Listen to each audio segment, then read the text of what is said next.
lipunan na may temang patungkol sa taong nagtagumpay sa kanya buhay. Ma'am, pinangarap niyo po ba dati nung bata kayo maging isang guro? O mayroon po talaga kayong pinapangarap maliban dito? Actually, nang bata pa ako, hindi ko talaga gustong maging guro. Nangyari lang to noong nakatapos ako ng high school. Siyempre, gusto kong mag-college. So, ang choice ko talaga ay mag-aral sa ibang university para kunin yung course na gusto ko. Gusto ko talaga ay yung designing.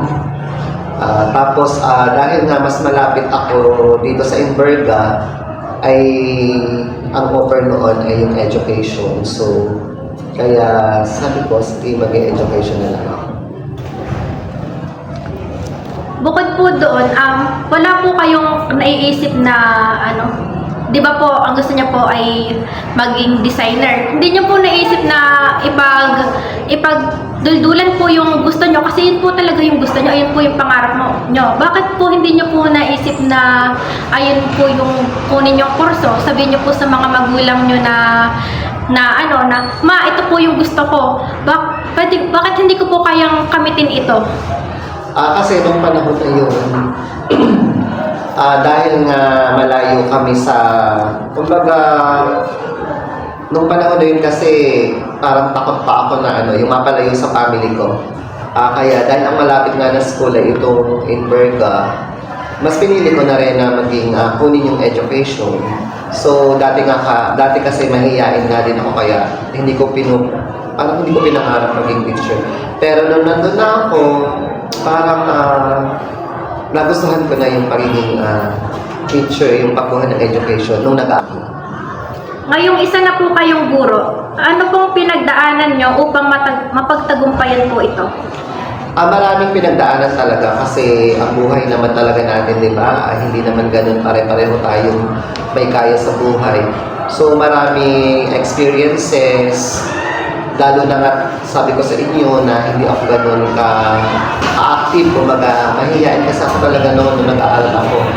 Kumbaga, dahil nga siguro ginusto ko na rin yung pag-aaral, ginusto ko na rin yung ginagawa ko, kaya pinagpatuloy ko na, and then wala namang naging masyadong sagabal, maliban na lang siguro minsan during that time, kapag ang problema na ay financial, so doon minsan nahihirapan, pero nakakaraos din naman, kumbaga na ipagpatuloy pa rin yung pag-aaral. Paano niyo po napagtagumpayan o nalampasan ang mga karanasang inyo pong napagdaanan? Siyempre, kapag naman talaga gusto mo yung ginagawa mo, di ba? Sabi ko nga lagi sa mga students ko, once na gusto mo yung ginagawa mo, walang pwedeng makahadlang sa'yo, kahit ito ay financially, kahit ito ay problema na, kumbaga sabihin mo, ayoko na, susuko na ako kasi hindi ko kaya. Kapag talaga ginusto mo, minahal mo, gusto mo makamit yung gusto mo, kahit ano pang hadlang yan, kaya mo yung lampasan. Paano po naka-apekto ang kasarian nyo sa journey nyo sa buhay? During that time, di ba noon naman hindi pa masyadong accepted yung ganito, So during that time, dahil nga hindi ko pa masyadong naipakita yung pagkatao ko bilang ako, so may mga times talaga na nahihiya akong gawin yung mga bagay na alam ko na kaya ko namang gawin. So dahil nga nahihiya ako, minsan hindi ko ito nagagawa. Dahil nga iniisip ko na makalokohin nila ako, pagtawanan nila ako.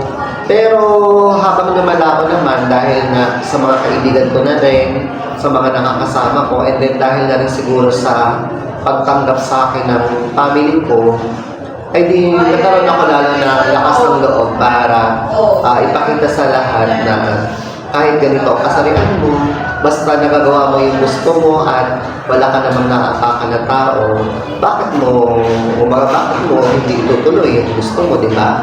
Lahat naman tayo may karapatan na gawin yung gusto natin, lalo na ito ay para sa pangarap natin and then para sa ating family. Ano po ang masasabi nyo sa katagang bakla ka, hindi bakla lamang? Para dyan sa katagang yan, syempre marami na akong napatunayan sa buhay.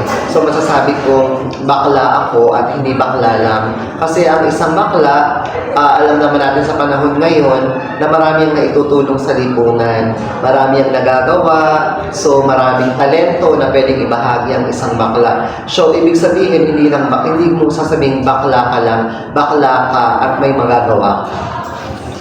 Ngayon po na matagumpay na kayo, ano pong maipapayo nyo sa mga kabataan na nais din po maging isang guro tulad ko? Kumbaga, sa buhay naman natin, di ba? Kahit anong humadlang, once na may pangarap tayo sa buhay, ituloy lang natin to. Kamitin natin yung gusto natin, pinapangarap natin, na huwag natin iisipin yung mga hindrances, yung mga hahadlang. Kasi kapag pangarap mo na ang aabutin mo, alam mo naman na ito ay para sa iyo, para sa pamilya mo, para sa mahal mo sa buhay. So, magkaroon ka lang ng tiyaga, sipag, dahil ang Diyos naman lagi nakatingin sa iyo. Once na ginagawa mo yung lahat na para sa gagaganda ng buhay mo, ng pamilya mo, at alam mong tama ang tinutungo mong landas. So, I think matutupad mo ito na kumbaga hindi ka masyadong mahihirapan. Kasi nga, ginagawa mo ito para makatulong din sa iba at para rin syempre para dun sa pangarap mo, and then yun lang, tiyaga lang, sipag, and then huwag susuko. Ano po ang natutunan nyo sa buhay na pwedeng maibahagi sa makakapanood po nito? Siyempre, ang maibahagi ko lang sa kanila, siyempre maging totoo ka sa sarili mo, maging natural ka, huwag kang mahihiyang ipakita sa ibang tao kung ano yung pagkatao na meron ka. Kasi once na tinanggap mo yung sarili mo, minahal mo yung sarili mo bilang ikaw, tatanggapin ka na rin ng iba. Kumbaga, hindi na may hirapan silang tanggapin yun kasi mismo ikaw sarili mo. Tanggap mo ang sarili mo, hindi mo ito ikinakahiya. Ako si Marlon Rason. So, isa na akong guro ngayon.